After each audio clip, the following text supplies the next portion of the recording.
Global warming, extinction of species, and possible nuclear winter. Yes, probably. There's probably going to be a two-parter because there's so much stuff, and I don't have all the time in the world to do these things. Anyway, to unburden my soul. But firstly, to the global warming and extinction of species bit. I understand that it is people in the know are putting it out that things can be pretty bad already this summer, and it is most likely that within the next 18 months the world starts to look very different from what it is now, and it is a sheer miracle if we are going to survive for the next 10 years or so. And on that note, extraordinary levels of toxic pollution found in 10-kilometer deep Mariana Trench.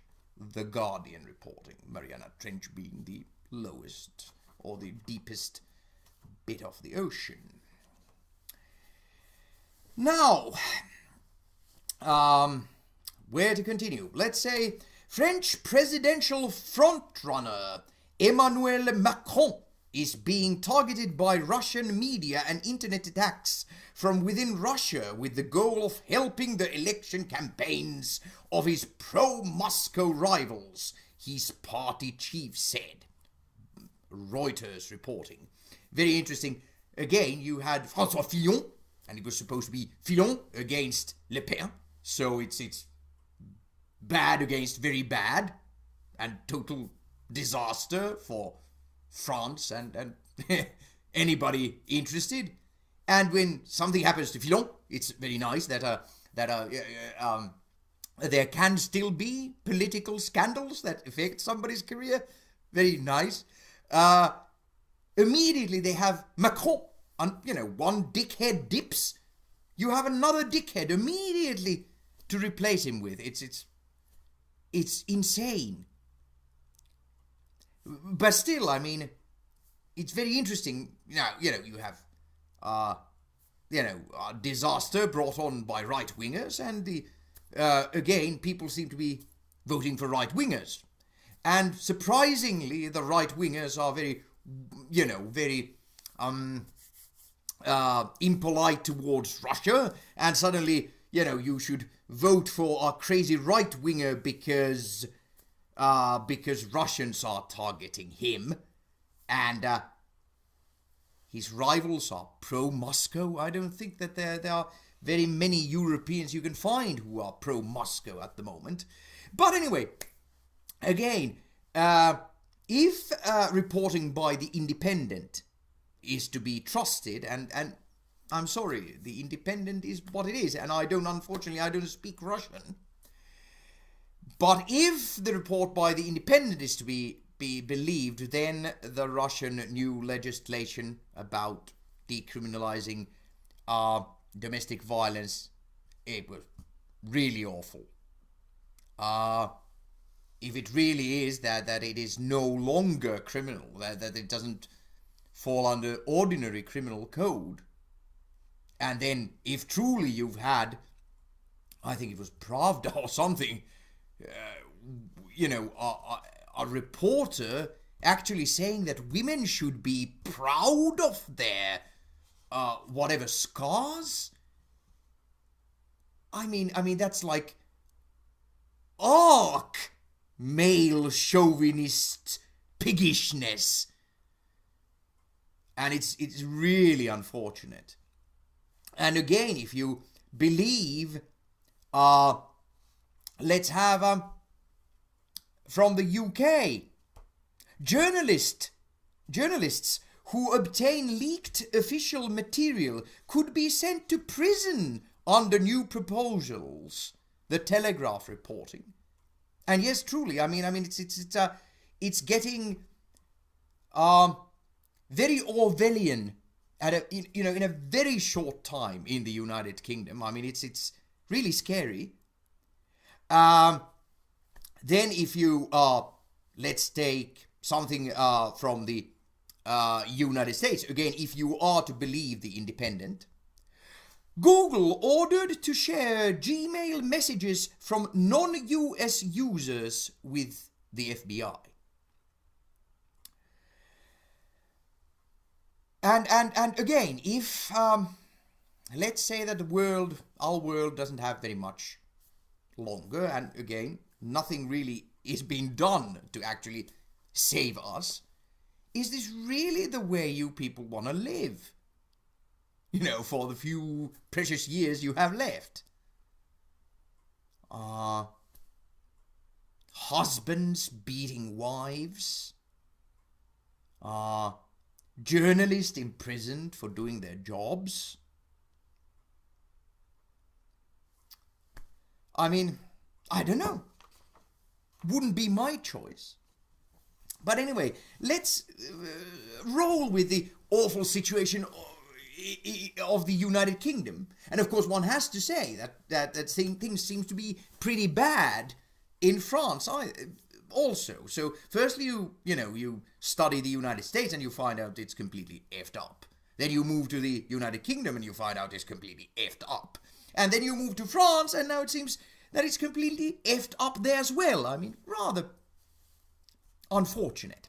But anyway, the United Kingdom, I mean, I had a thought. I've been wondering what it is with female politicians. I mean, why are there so many, considering that women are in general in most things better than men? Females are much smarter and more competent than males. So why do we have so many crappy female politicians? And the UK, I mean, Theresa May is a complete and utter horror story. But then if you think about it, let's take some history. Hillary Clinton, Margaret Thatcher, Indira Gandhi, and actually at the moment we have a powerful and awful female minister here in Finland who is just a horror story. And I was wondering what is it all about? And I was thinking, since women are a lot better and they're not very good at lying, okay, politics is a male invention and it's a poor invention. It's and how it's done. It's very unfortunate. So if women are lousy at lying, is it that either you have to be a genuine asshole like Maggie Thatcher? I mean, there's no question that she believed all the crap that she was shoveling, and it's awful. Or then you would have to be an extraordinary liar as a woman, and that isn't easy. Or then you are in trouble like Hillary Clinton. I mean,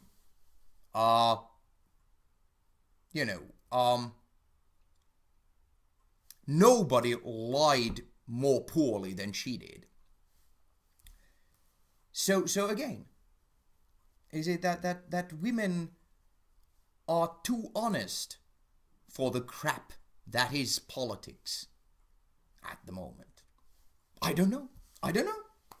Anyway, very shortly, this has been everywhere, yeah? But professor who works for Belgian university sentenced to death in Iran. VUB today from Belgium was reporting this, but it's not that. It was reported everywhere else as well. But it's about, again, since the United States has definitely taken itself out, it's a useless piece of it would be a good moment for the rest of the world to actually try and improve its relationship with Iran. Then things like this wouldn't necessarily happen. Or they could be constructively, discussed. Just a thought. Then I have to very shortly, and this is gonna take a while, and of course my rant is supposed to be about movies, as a contributing factor to stupidity. But it's gonna be a two-parter, and movies are gonna be on part 2. But I have to wonder about internet trolls at the moment. Of course, they are mostly in the United States, and it's absolutely crazy. I don't care if some of them are 12 years old. Then they are very stupid 12-year-olds. I mean, at the moment, since the old loofah face government is a, piece of... it's very hard to try and represent, argue with facts against what they call libs. So most of the time they are just, insulting. Whenever somebody, a liberal, is saying something reasonable, about a policy or an appointment, all they get is just insults. You're a sore loser and lib crocodile tears or whatever crap.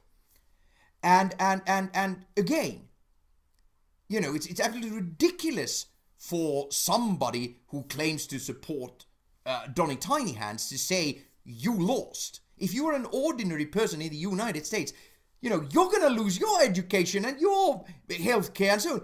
You all lost. Even the 12-year-old just lost. Big time. And have been losing, actually, for the last 30 years.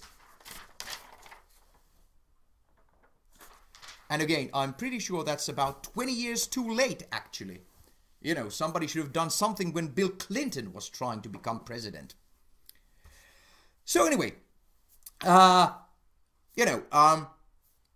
is this damned troll army? I've been wondering about it. Could it be something like 200 paid idiots who don't, who for some reason don't understand that it's their education and their healthcare and so on as well, and their infrastructure and so on. And then, since they can get, actually, when it's important, they can actually get 6,000 dislikes with no sense at all, in YouTube. So then, if you have 200, they would have to have about 30 accounts, and they could go and dislike. I don't know. Is it about 200 idiots? I don't know. Then, very shortly, about alternative internet. I don't know. But if net neutrality is going to be broken in the United States, they're going to try and do it in Europe, if we're actually going to survive for very much longer. But still, is there plan B? I mean, the infrastructure, so to speak, is in place, and technology. Couldn't there be an alternative internet? I don't know. Simply, in case net neutrality goes with the internet that we have at the moment, does anyone in the real free world of the internet, does anyone have a plan B? Just had to be asked. Then again, I understand that CETA is about ready. I'm so sorry, it should not exist. Then I understand Maastricht, the Treaty of Maastricht, it had or is having a birthday. I'm so sorry, and I do have to say I totally agree with Václav Klaus. We should go back to time before Maastricht. That's a good idea. Hashtag TB Maastricht. Then I very shortly about the Romanian withdrawal of the corruption decree, because I understand that this time all the riots, what's the more civilized word? I can't. Demonstrations were not orchestrated, I understand, by any foreign intelligence agency, and it actually achieved something which I thought was historic. I can't remember when, real protests have actually totally achieved a good objective. I mean, there's reason to object all over the Western world, and everybody's protesting. But most of the time, rich and powerful, they just couldn't give a toss. So this was very nice. But anyway, now if everything's done, now after this, it's movies and why they are making, or possibly making, people stupider. So, part 2